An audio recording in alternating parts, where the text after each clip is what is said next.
गए हैं, कितने लोग टीटागढ़ पश्चिम बंगाल में एक जगह है जहां हमारे साथ आप लोग यज्ञ करने भी गए हैं, कुछ लोग गए हैं जी। वहां की घटना है कि 2082 में सन 2082 में हम एक जूट मिल में गए नौकरी के लिए। नौकरी पर 20 रुपए एक दिन का मिलता था, वो भी नहीं मिला तो उदास हो गए, क्योंकि कई जगह गए, हर जगह असफल हुए। जब असफल हो गए तो सोचे दुनिया में जीना में क्या है, लाओ मरी जाए। आप लोगों को बताए हैं, मरने गए लेकिन बचाने वाला बचाया। फिर हम सोच रहे हैं कि यदि उस समय नौकरी लग गई होती तो 2000 की जगह 20,000, 20 रुपए की जगह 20,000 पाते, लेकिन इतने लोगों को नहीं पाते नहीं। हमसे उस विश्वसनीयता को ये कराना था जो आज कर रहे हैं, ठीक है नहीं? इसलिए आप यदि कहीं असफल हो रहे हैं तो उदास मत होइए। इसका मतलब है कि ऊपर वाला आपसे कोई अच्छा काम कराना चाहता है, आपके हाथों से अश्वमेध महायज्ञ तक कराना चाहता है। सदगुरु के साथ सत्य और धर्म के इतिहास के पन्ने में धर्म योद्धा क्रांति ला करके एक देवी और देवता बनाना चाह रहा है। इसलिए असफलता पर कभी ध्यान न दें। उसके बाद हमने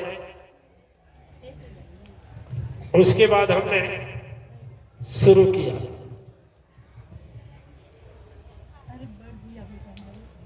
जब वो काम नहीं मिला, बिजनेस शुरू किया, वो भी घटने लगा, वो भी नहीं चला। उसके बाद अस्पताल खोले। अस्पताल में जो पास का पैसा था अपने शुभचिंतकों में और अपने में जो हमारे लोग मिलने वाले थे, गरीब लाचार थे, पैसे सब खत्म कर दिया। दवाई दे दी फ्री में, तो फ्री में हो गया तो लेकर चला गया। अब हमें लाने के लिए फिर पैसा होना चाहिए, नतीजा हुआ कि वो भी नहीं चला। फिर भी हमें ये दिन देखना था, इस परम शक्ति सत्ता से कराना था, ठीक है? इसलिए दिव्य आत्माएं कभी यह मत सोचना कि हमारा कहा क्यों नहीं होता है, हमारा सोचा क्यों नहीं होता है। न होता है तो ठीक है, तो यही सोचो कि उस परम शक्ति सत्ता के द्वारा कुछ हम लोगों से करवाना है, ठीक है? इसलिए आज से जगह, हाँ थोड़ा सा समय लेंगे हम। अवधेशानंद जी का इशारा है, देखिए।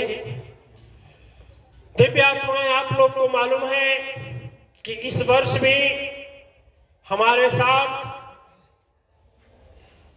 सत्य और धर्म में साथ निभाने वाले देवी और देवता की एक सैन्य टोली बन चुकी है, और वह समूह पुनः महाऐतिहासिक अश्वमेध महायज्ञ रचने का संकल्प कर लिया है, जिसका डेट भी निश्चित है, जो 21 फरवरी को प्रारंभ होगा और 1 मार्च को कई लाख दीपों से समापन होगा।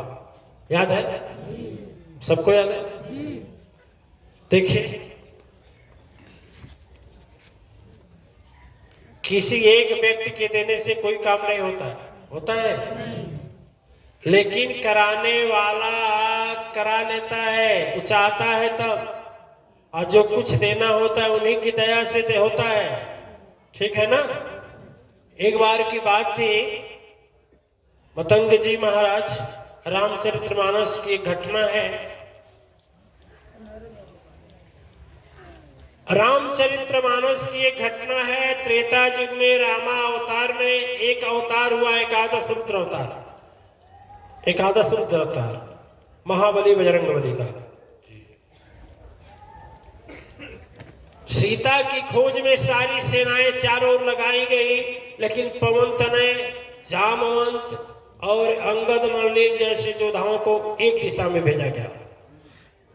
जिस दिशा में जानकी थी, प्रभु की माया देखिए, वो जान रहे हैं कि किधर है, लेकिन उधर भेज रहे हैं। किधर भेज रहे हैं? जिधर मां जानकी है उधर ही भेज रहे हैं। और उनको ये भी पता लग गया कि हनुमान के ही बस का है, रास्ता दीजिए सुदर्शन जी महाराज, आने दीजिए। उन्हें पता लग गया कि कहां है, भेजे किसको। जब हनुमान जी गए, बात बड़ी है, मैं कहना क्या चाहता हूं थोड़ा ध्यान दीजिएगा। जब हनुमान जी अशोक वाटिका में गए, जहां मैया थी, नीचे मैया थी और ऊपर वह बैठ गए, उस समय रावण जब आया, ताहि समय रावण तब आया, संग नारी बहु किए बनावा। गोस्वामी जी महाराज जब लिखते हैं, और जैसे कहा कि मास दिवस मम कहा न माना, तयम मारब काढ़ी कृपाना। गोस्वामी जी महाराज लिखते हैं, तलवार निकाल लिया रावण, कहा सीते समुख विलोक मम और विलोक एक बार मेरे ओर देखो। और तलवार जब निकाला, जैसे हनुमान जी ऊपर बैठे हुए थे और सोचे आओ न ताओ इसके गर्दनवे पर कूद जाए। आज जब हमारा पूंछ बढ़ सकता है, हाथ बढ़ेगा कि नहीं बढ़ेगा? इतना हथवा बढ़ा लें कि उसको 200 गर्दनवा को अपने हथवा में ले ले, और तब तक दबाएं जब तक कि मर न जाए। कब तक सांस रुकेगा? ठीक है। सही नहीं सके पवन तने, सही नहीं सके पवन तने, प्रेम कुल्हार कुवार। कोप ही धरा सतलज गगन, कोप कृपाण कटा। इतना कोपे और सोचे कि लावे के मुआ था। किसको मुआ था? कौन सोचा? और एक थोड़ा सा हट करके सोचा जाए तो हाथ उनका बढ़ जाता। और सही बात है, कब तक सांस रोकता? वो लेकर जो सूरज को निगल सकते हैं, जो पृथ्वी से कई गुना है, इतना बड़ा आकार कर सकते हैं, तो क्या वो उसको नहीं दबा पाएंगे? उसके गर्दन मरोड़ पाएंगे? दबा देते हैं। लेकिन जब सोच रहे हैं, अजय तलवार निकलता है, तुरंत मंदोदरी बही को बहु समझावा। मंदोदर हाथ पकड़ ले, ना खबरदार, नहीं नहीं नहीं नहीं नहीं, ऐसा नहीं। तब हनुमान जी सोचे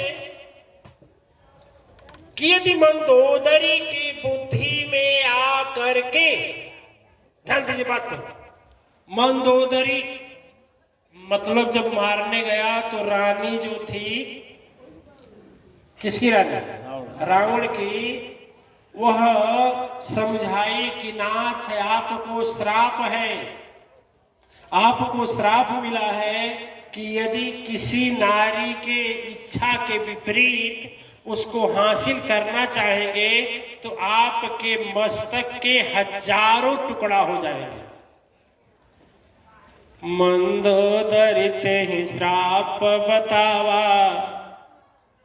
10 शीश को 10 शीश ही को ते ही समझावा। सोचन लगे तनय कपि भारे, वो सोचने लगे मन में कि देखिए न, जो भगवान एक राक्षस की पत्नी की बुद्धि को फेर दे करके और रावण को शांत करा देते हैं, तलवार कुछ नहीं करता। ठीक है। जब हनुमान जी पकड़ लिए गए तो हनुमान जी सोचे कि जब भगवान उसकी बुद्धि फेर दिए तो यहां भी रावण की भी बुद्धि फेरेंगे और हमें काटेगा नहीं। कहा ना, अंग भंग कर कठपठों बंद, माने अंग का भंग नहीं करेगा, कुछ न कुछ रास्ता ऐसा करेगा। तो दिव्य आत्माएं, मैं ये कहता हूं कि जो मंदोदरी यानी राक्षस की पत्नी थी, उनके दिमाग में घुस करके, उनके माइंड में घुस करके और मां जानकी को मरने से बचा सकती है, रावण को समझा सकती है बुद्धि।